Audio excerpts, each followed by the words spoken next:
सबसे पहले जलजाय साहब आपसे बात करते हैं। ये जो आज एक प्रेस कॉन्फ्रेंस इंडिया में हुई और एक प्रेस कॉन्फ्रेंस पाकिस्तान में हुई, आपको लग रहा है कि पाकिस्तान और भारत के दरमियान मार्का हक का 1 साल मुकम्मल होने के बाद एक नई एस्केलेशन शुरू हो रही है? जी, बिस्मिल्लाहिर्रहमानिर्रहीम। हामिद साहब, thank you very much for the invite, और नगमाना साहिबा को भी मेरा बहुत सलाम। इसके नई जंग का आगाज तो नहीं हो रहा जी, जंग तो जारी है। वो मैं थोड़ा सा एग्री करता हूँ घायल साहब की, जो जनरल साहब की आपने बात की है कि वो कह रहे हैं कि संदूर जारी है, तो संदूर तो जारी है। संदूर 2.0 वाया अफगानिस्तान, जो नॉन स्टेट एक्टर्स का यूज है, तो वो उन्होंने प्रॉक्सी उसकी स्पॉन्सरशिप उठा ली है।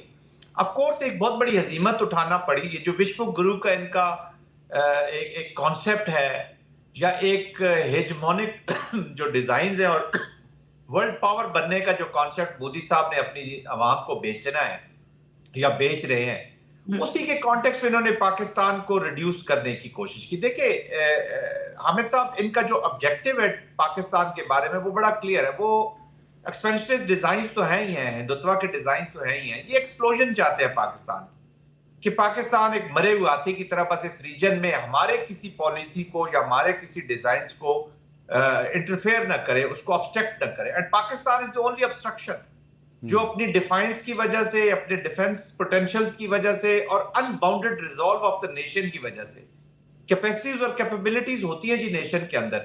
जब विल नेशन एक शो कर दे, और मार्का हक जो है वो बेसिकली इसी की मैनिफेस्टेशन था जी।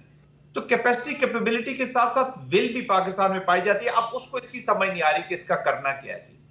तो उसी उसी के कॉन्टेक्स्ट में ये कुछ ना कुछ हमारे एग्जिस्टेंशियल थ्रेट तो ये रहेगा, लेकिन कुछ ना कुछ एक्टिविटी करने की कोशिश करेगा।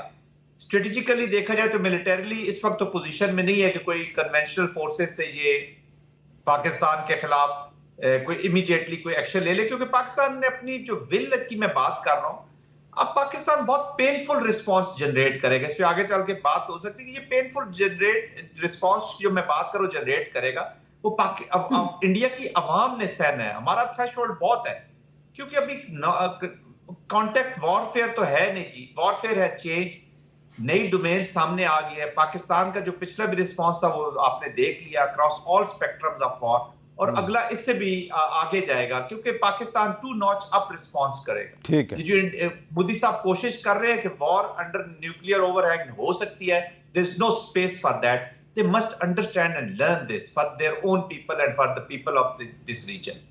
अच्छा, नगमाना हाशमी साहबा, क्या भारत ने ऑपरेशन सिंदूर की नाकामी से कोई सबक नहीं सीखा? और ये जो फॉरेन अफेयर्स मैगज़ीन में जो आर्टिकल शाया हुआ है जिसमें कहा गया है कि पाकिस्तान और भारत में एक और जंग का ख़तरा जो है वो मौजूद है, और ये जो है ये पहली जंग से ज़्यादा खौफनाक जंग होगी, इसके बारे में आप क्या कहती हैं? बहुत शुक्रिया हामिद मीर साहब, मुझे अपने प्रोग्राम में मदऊ करने का।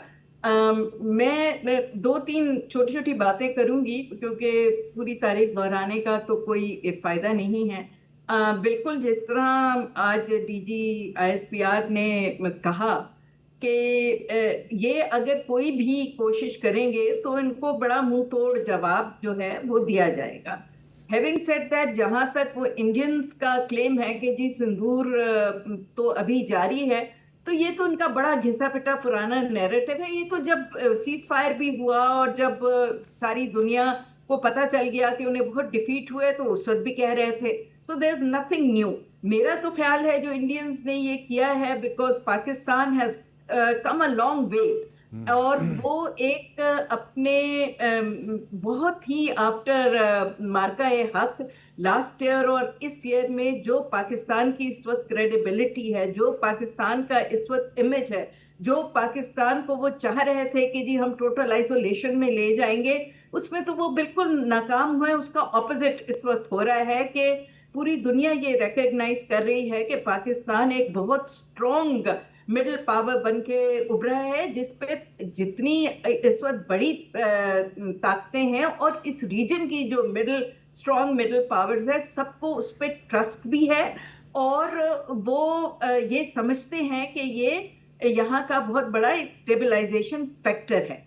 तो जाहिर सी बात है इंडिया को ये चीजें हजम तो नहीं हो रही जो सेलिब्रेशंस अब पाकिस्तान में हो रही हैं। जो पाकिस्तान की दुनिया में तारीफें हो रही हैं और उसमें आपको हर तरफ इंडिया आइसोलेटेड इस वक्त नजर आ रहा है, और जो हमारा टीवी है वो उनके यहाँ भी देखा जाता है, तो जाहिर सी बात है उन्हें कुछ ना कुछ तो अपने अवाम को बेचना है। हैविंग सेड दैट, जहां तक उस आर्टिकल का आपने जिक्र किया, तो देखें, अगर इंडिया ने कोई कोशिश की तो हम तो बिल्कुल भरपूर तरीके से जवाब देने के लिए तैयार हैं, but we should also not forget कि ये इस तरह के आर्टिकल छपवाए जाते हैं क्योंकि इस वक्त जो एक एक्सेस बन रहा है वो बहुत ही डेंजरस बन रहा है।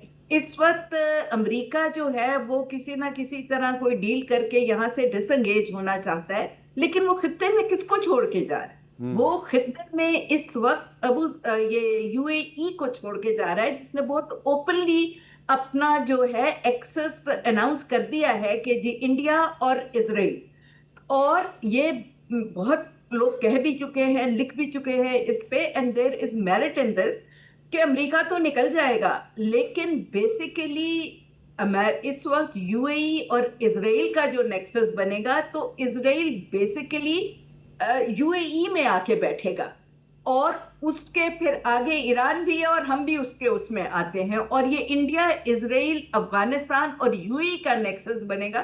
तो हम चारों तरफ से आप देखें एक घेरे में आ जाते हैं।